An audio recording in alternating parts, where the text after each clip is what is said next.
I call Chris Bishop. Thank you very much, Mr Chair. I want to focus my remarks on two particular aspects of the debate so far, and that's firstly on science and innovation, and secondly on internationalisation. It relates to the foreign affairs component of the debate we're talking about today and the government's financial statements. Mr Chair, the story of the New Zealand economy and of successive New Zealand governments really over the last 30 years is of the internationalisation of the New Zealand economy.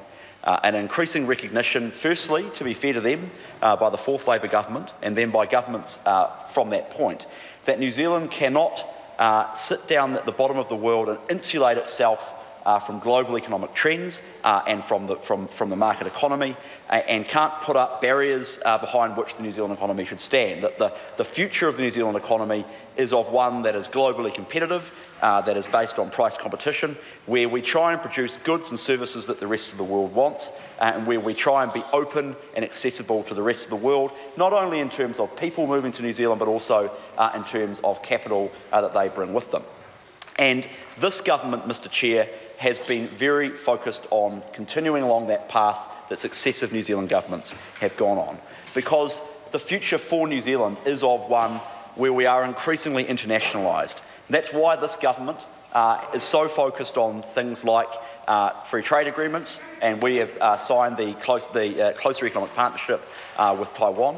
It's why we are so focused, including in the budget statements that we're talking about, and no doubt in the budget coming up, on concluding the Trans-Pacific Partnership deal.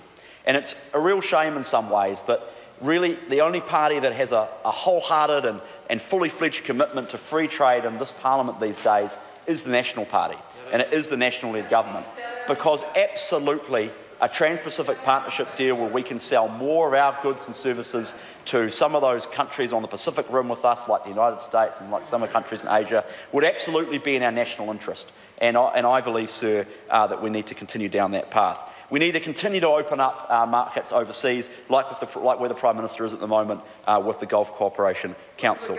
Another important thing that the budget in 2013 and 14 gave effect to was an increased drive by this government for international education. So bringing more international students to New Zealand, but also New Zealand universities doing more offshore to earn revenue for New Zealand. And for me, it's not so much about the revenue that international education brings in to our universities, although no doubt that is important, and we do have a drive as a government to get that revenue up, to double it by 2025. Actually, it's more important than that. It's about the people-to-people links that New Zealand students create when they go offshore. So it's about sending New Zealand students into China, into Vietnam, into those ASEAN countries to learn more about those countries. And it's about bringing those students from Saudi Arabia and from Vietnam and from the Philippines. Sorry to interrupt the honourable member. The time has come for me to leave the chair for the dinner break. This debate is interrupted, and I shall resume the chair at 7:30.